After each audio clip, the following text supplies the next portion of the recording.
Hola, buenas noches. Muy buenas noches. Casi buenos días. No. Bueno, eh, retomando un poquito la temática del día de ayer, que les leí un poco sobre el libro de Queremos tanto a Julio Cortázar. Hoy quiero leerles otros autores que precisamente participaron para este libro, haciéndole pues básicamente un homenaje que ya él nunca logró ver. Pero bueno, se queda para todos los que amamos y adoramos su literatura.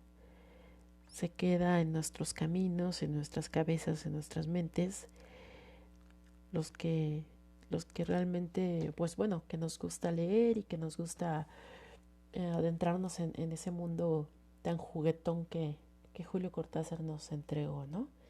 Entonces voy a leer lo que opina Sergio Ramírez de Nicaragua con respecto a Julio Cortázar.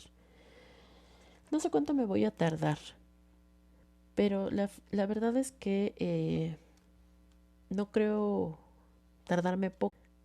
Creo que se fue un poquito. Eh, entonces voy a leer lo que sigue. Dice así. Les decía que es de Sergio Ramírez de Nicaragua, hablando de Julio Cortázar. Y cuenta lo siguiente. Recuerdo antes que nada los cuentos de bestiario, leídos con la misma devoción y las ansias de desentrañar, como aprendiz, los secretos de la escritura, ese desmontaje técnico que tanto placer quita a la lectura. Hay que leer a un hombre que se llama Cortázar, me recomendó sentenciosamente en el San José de los años 70 algún amigo escritor salvadoreño, que después fue ministro de Justicia de los milicos, perdón, y acabó por perder toda la sensibilidad que alguna vez tuvo para interesarse, perdón, por Quiroga y por Robert Art y por Cortázar. Más secretos aún aprendí en Rayuela, una caja de mecanismos con sus perfectas bielas, engranajes y tornillos, en exacta armonía. La maga y Rocamadur, entrañables desde entonces en la memoria, aprendiendo a ser escritor con constancia, hambriento de novedad y de enseñanza, deslumbrado y acicateado por la perfección de los primeros cuentos de Cortázar, y que solo he vuelto a encontrar siempre constantes en otros cuentos últimos de Cortázar. Y ahora el otro Cortázar, el que no está en los libros ni en los reportajes, con quien subimos a la avioneta en el aeropuerto del Coco, en el viaje sin retorno al río San Juan, su viaje para siempre a las islas de Solentiname, a la historia en Nicaragua, a la lucha de la liberación, a los días de triunfo, a los días del desafío y de la lucha siempre reverdecida contra el yanqui. El Cortázar ya nuestro, nacional, el que tiene su casa aquí y debería vivir aquí, paisano nuestro y de la revolución. Eso dice Sergio Ramírez. Y ahora, ayer les leí lo que pensaba Eduardo Galeano, ¿no? A ver, creo que no. Deje de ver. Espérenme, es que no me acuerdo. ¿Qué les leí? Ajá. Déjenme ver tantito. Ah, no. Les voy a leer lo que Eduardo Galeano también platicó sobre Cortázar. Bueno, él propuso como título Una casa de palabras para Julio Cortázar. Uruguayo él, Eduardo Galeano. Y dice lo siguiente. Julio es una larga cuerda con cara de luna. La luna tiene ojos de estupor y melancolía. Así lo voy viendo en la penumbra del entresueño, mientras desato las pestañas. Así lo voy viendo y lo voy escuchando, porque Julio está sentado junto a la cama donde despierto, y suavemente me cuenta los sueños que yo acabo de soñar y que ya no recuerdo o creo que no recuerdo. Esto he sentido desde que leí sus cosas por primera vez, hace más de 20 años, y yo siempre con ganas de entregarle sueños a cambio de los que él me devolvía. Nunca pude. No valen la pena los pocos sueños míos que consigo recordar al fin de cada noche. Ahora Elena me ha dado los suyos para que yo se los dé a Julio. El sueño de la Casa de las Palabras, por ejemplo. Ahí acudían los poetas a mezclar y probar palabras. En frascos de vidrio estaban guardadas las palabras, y cada una tenía un color, un olor y un sabor, y cada una sonaba y quería ser tocada. Los poetas elegían y combinaban buscando tonalidades y melodías, y se acercaban a la nariz las frases que iban formando y las probaban con el dedo. Esta precisa más aroma de lluvia, decía Juan, y Ernesto decía, a esta le sobra sal. La Casa de las Palabras se parecía mucho a la casa de Rosalía de Castro, en Galicia, y quizá era. Los árboles se metían por las ventanas. O pongamos por caso el sueño de la mesa de los colores. Estábamos todos en ese sueño, todos los amigos sentados en torno en una mesa, y también la multitud de extras que trabajaban en cualquier sueño que se respete. En las fuentes y en los platos había comida, pero sobre todo había colores. Cada cual se servía alguna alegría de la boca y también se servía algún color, el color que le hacía falta. Y el color entraba por los ojos, amarillo limón, o azul de mar serena, rojo humeante, o rojo lacre, o rojo vino. Una vez, Elena soñó que sus sueños se marchaban de viaje y ella iba hasta la estación del tren a despedirlos. Y por ahí andaba entreverado, no sé cómo, el Chacho Penalosa queriendo irse a Beirut. Y otra vez, hace poco, soñó que se había dejado los sueños en Mallorca, en casa de Claribel y But. En pleno sueño, sonaba el teléfono y era Claribel llamando desde el pueblo de Dellá. Claribel decía que Elena se había olvidado un montón de sueños en su casa y que ella los había guardado, atados con una cinta, y que sus nietos querían ponérselos y ella les decía, eso no se toca. ¿Qué hago con tus sueños?, preguntaba Claribel en el sueño. Dáselos a Julio, le sugerí yo. Después, mientras el cafecito nos abría de a poco las puertas del día, y Elena estuvo de acuerdo. Esta me encantó, la de Eduardo Galeano. Bueno, aquí hay otra. Sí, como nadie me escucha, os voy a leer la carta que escribió Juan Gelman también para Julio Cortázar, ¿no? Bueno, dice así. Querido Julio, te escribo una carta porque no puedo hablar de vos, sino con vos. Y es así porque sos un compañero, parte mía, compañía, y de eso no se puede hablar. Se puede hablar con eso. Hace mucho que nos acompañas. Compañereas. Hacia 1971, por ejemplo. Paco Urondo te envió a París un recorte de periódico argentino. Algunas pocas líneas informaban sobre una acción armada contra la dictadura militar. Paco había participado en la acción y te lo hacía saber de esa manera, porque lo acompañaste entonces. Fue la primera vez que Paco se jugó la vida y ahí estuviste vos acompañándolo. Paco se jugó la vida en nombre de la dignidad, contra el dolor, por la belleza. Lo acompañaban miles de padeceres. Y su desprecio por este mundo vil, y también vos, tu dignidad, tu belleza, tu opuesta contra este mundo vil. Es curioso. El escritor Julio Cortázar se va de la patria hace 30 años. Se instala en París, escribe sin barullo, crea, y nosotros, que vinimos después y no te conocimos antes, que tomamos las armas porque buscábamos la palabra justa, sabemos que nunca traicionaste esa palabra, ni el olor a aserrín de los cafés de Buenos Aires, ni el retenido viento de lo que por ahí sea palabra y palabras. Nunca nos traicionaste. En Corrientes y Esmeralda, en otros tiempos, vi pasar a escritores que nunca dejaron el país y escribían como un francés cualquiera. Yo entendí mejor a Buenos Aires leyendo lo que vos escribías en París. Así es tu grandeza, así tu amor. También entendí mejor el mundo leyéndote. O sea, lo quise más. Creo que no sería difícil demostrar cómo y por qué tu literatura es más audaz que la de Borges, más inicial, más misteriosa y perfecta, es decir, más abierta a todos los temblores por venir, más cariñosa del presente y por eso mismo más respetuosa o dolida del pasado.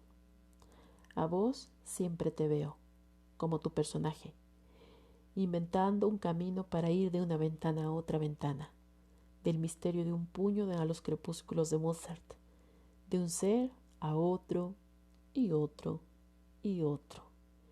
Siempre sentí que tu amor es infinito. Siempre supe que tu obra nos abriga, que tu mejor obra sos vos. Qué maravilla, me encanta, me encanta. Yo voy a seguir, ¿eh? No me importa. En la siguiente es Benedetti, esas ya se las leí yo ayer. Ahora voy a leer un pedacito de lo que dice eh, Tomás no, Augusto Monterroso, también, gran escritor.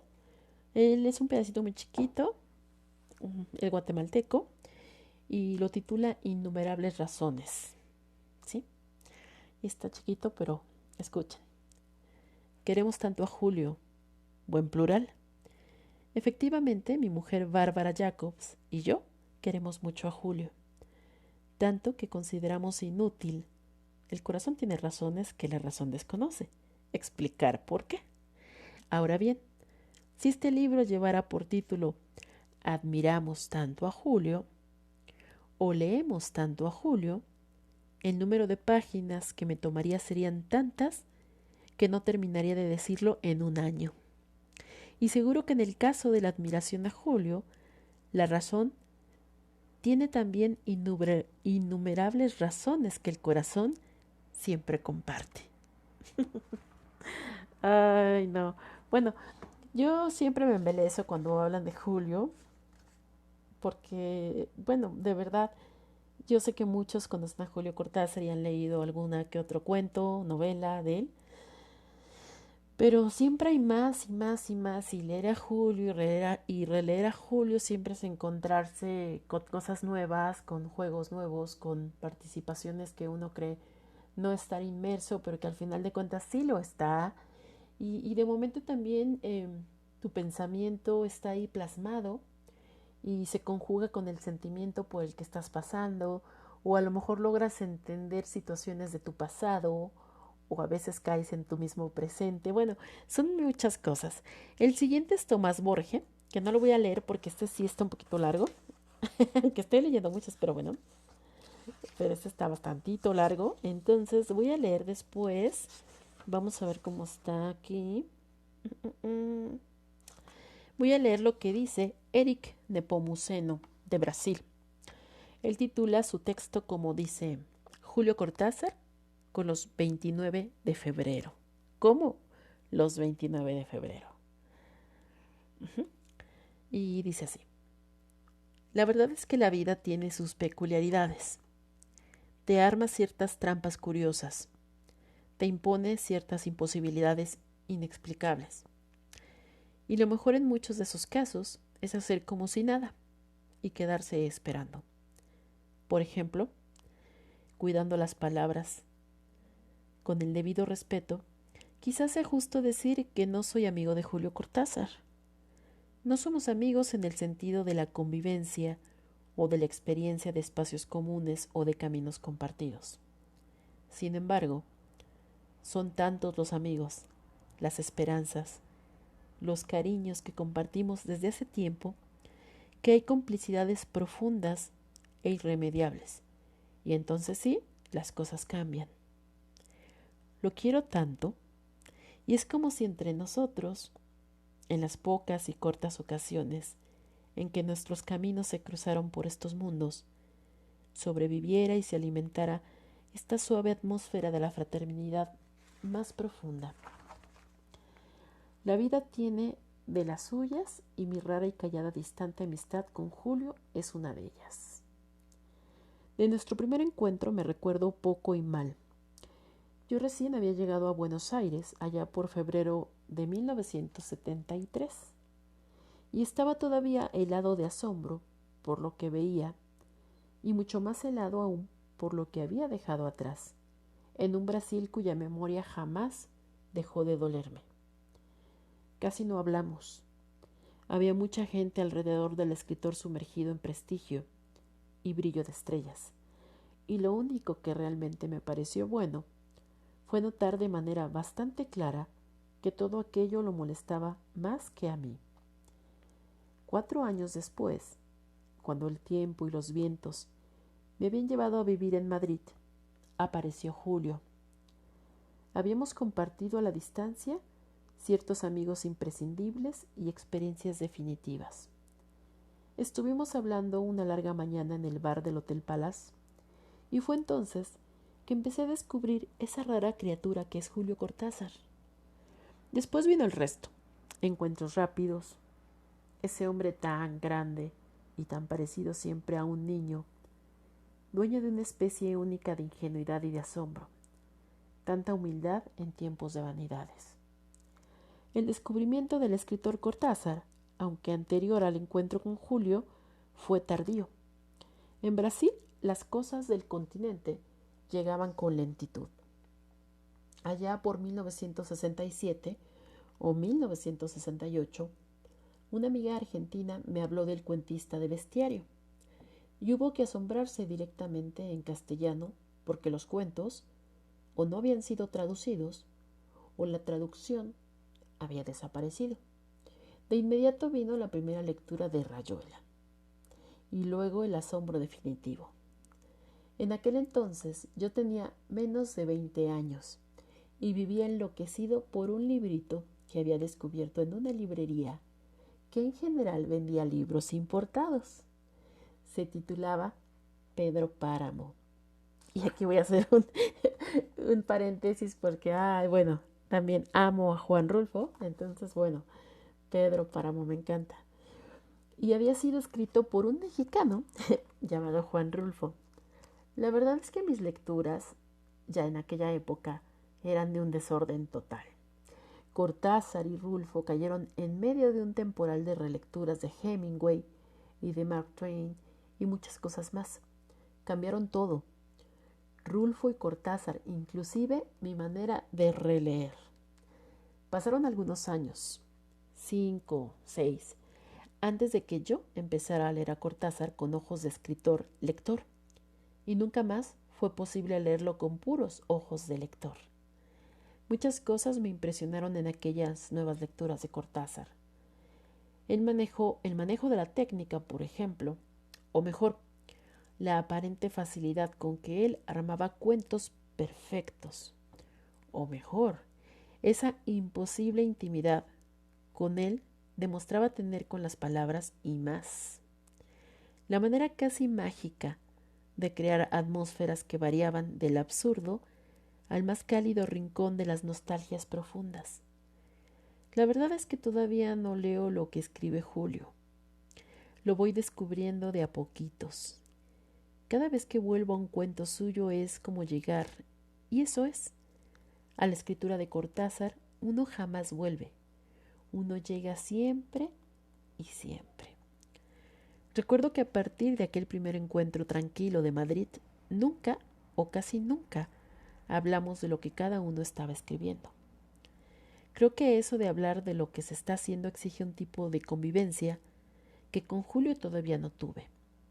Y creo además que es muy probable que aunque tuviéramos esa convivencia, tampoco sería ese un tema frecuente. En cambio, de lo que sí muchas veces hablamos es del trabajo de los demás, y saber lo que lee y lo que le gusta a uno es una buena manera de acercarse, de conocerse. Pero eso es otra historia. Lo que de hecho quería decir es que no hubo influencia directa de las lecturas de Cortázar o de las conversaciones con Julio en lo que yo hago. Siempre que entendamos por influencia directa eso de sentirme tocado por un tema o una frase y decidir seguirla, darle vuelta a mi manera. Lo que sí hubo y hay, y con toda seguridad seguirá habiendo, es lo que llamo influencia indirecta, mucho más honda y definitiva. Cualquiera que comparta este oficio enloquecido aprenderá siempre de lo que hace Cortázar. Y yo aprendí mucho, y guardo muchas memorias de las luces y las ternuras que irradia Julio. Es un hombre muy dulce, muy cálido, un hombre bueno, me dijo Marta cuando lo conoció. Y Marta no se equivocó, nunca o casi nunca en estos 12 años que compartimos. Es todo eso y mucho más.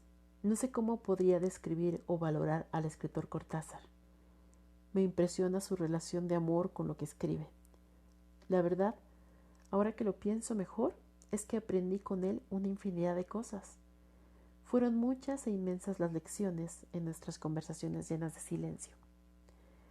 Lo vi hace poco. Estaba más fatigado que en la última vez. Pero la vida tiene también esa clase de trampas. Hablamos poco de muchas cosas.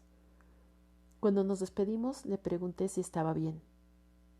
No, me dijo, y esa sinceridad es tan de él. Pero hago lo que puedo.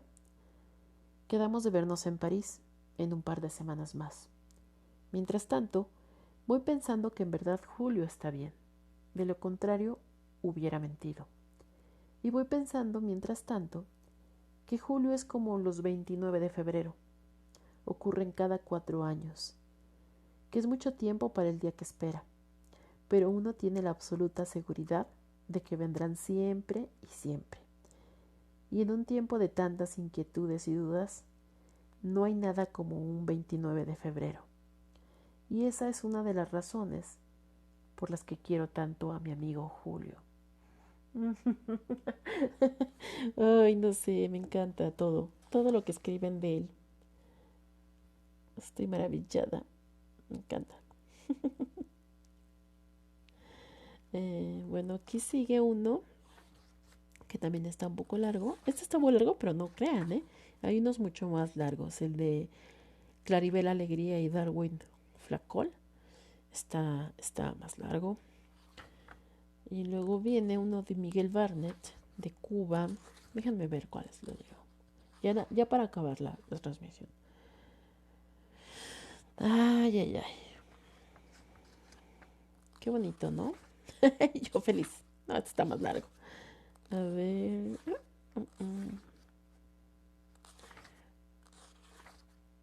No, es que este tiene hasta diálogo. Mejor ese no. Uy, no, es que están muy largos. Yo hubiera leído otro, ¿verdad?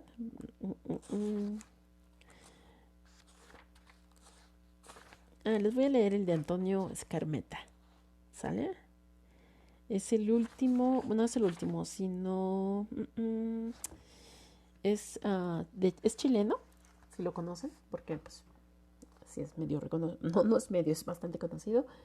Y bueno, su texto que él escribió está titulado Toy Story. No Toy Story, ¿eh? Toy Story. Ok. Y dice así. La última vez que vi a Cortázar fue en Nicaragua, donde varios escritores nos habíamos reunido para reafirmar nuestra solidaridad con los sandinistas. Como aprendí del general Pinochet el arte de la perogrullada, sobre todo en su notable ensayo de geopolítica, donde afirma a la altura de la primera página que caracteriza a los países extenderse a lo largo y a lo ancho. Chile tiene ambas características. Recuerdo que en ese encuentro había narradores altos y bajos. El más encumbrado de todos era Cortázar. Un periodista que quería disfrutar entrevistándolo se acercó a nuestro grupo y preguntó ¿Quién era Cortázar? Yo respondí: es ese que está al lado del poste.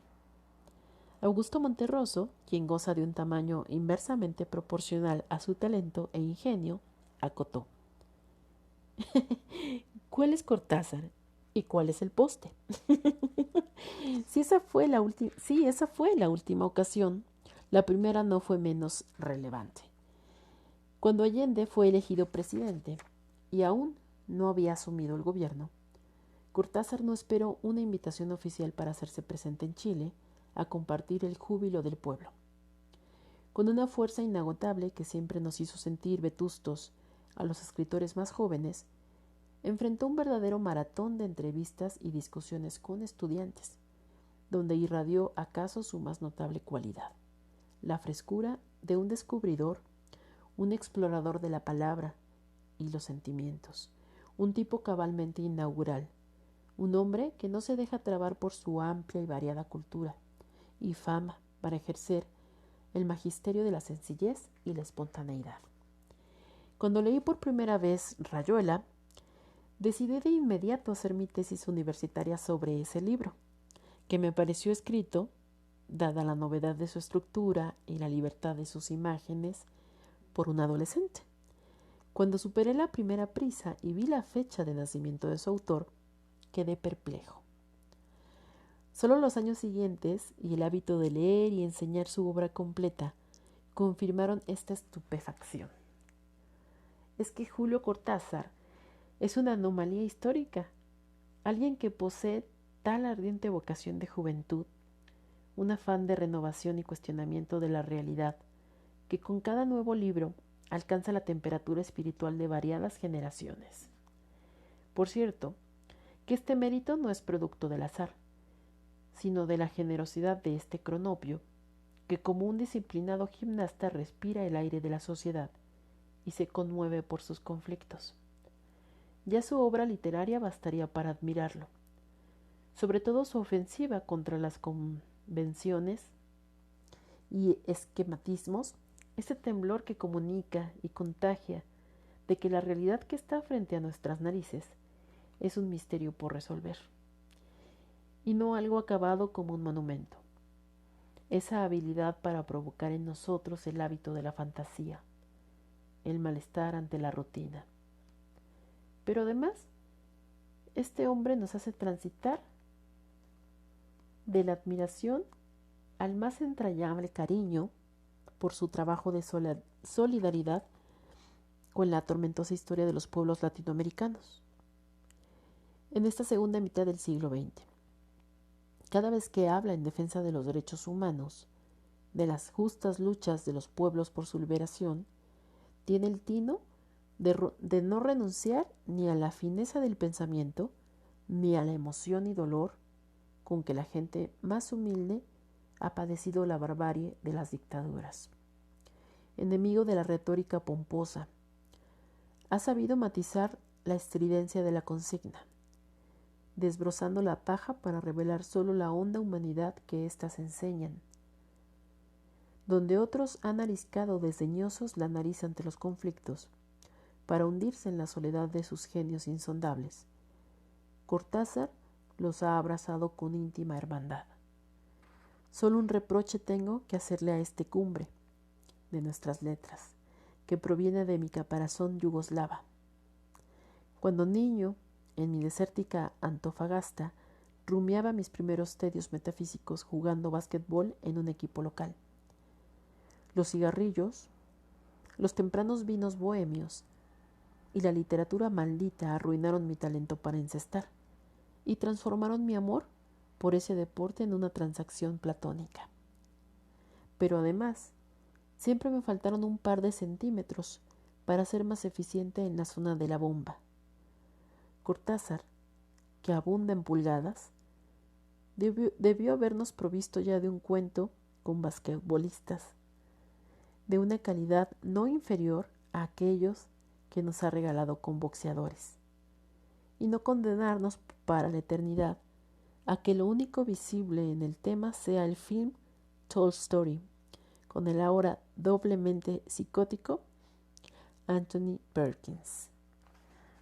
Y bueno, con esto se acaba la carta.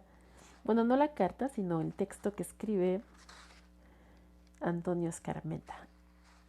Hay más, muchos más, pero bueno, yo ya los voy a dejar en paz, tranquilos, para que descansen. Ya es muy de noche, ojalá lo puedan escuchar después. Y ojalá que se den el tiempo de escuchar estas historias maravillosas. Los que saben, bueno, que me gusta leer, algunos saben perfectamente cómo adoro y amo a este escritor, a Julio Cortázar. Entonces todo lo que lo rodea a él se me hace una... Ahora sí que una cosa, bueno, maravillosa que tantos escritores tengan esa percepción de Julio, porque pues uno como lector pues puede leerlo, releerlo, encontrarse, no encontrarse, entenderlo, no entenderlo, pero grandes escritores que definieron y vieron en él realmente esa grandiosidad, no solamente como escritor, sino como esa persona, ¿no? Que luchaba por los derechos humanos. Y bueno, pues este libro realmente es una maravilla. Cada que me topo con él me lleno de como de mucha melancolía. Pero bueno, los dejo, que descansen, que tengan una excelente y rica noche. Y yo espero verlos muy pronto por aquí en otra lectura. Chao.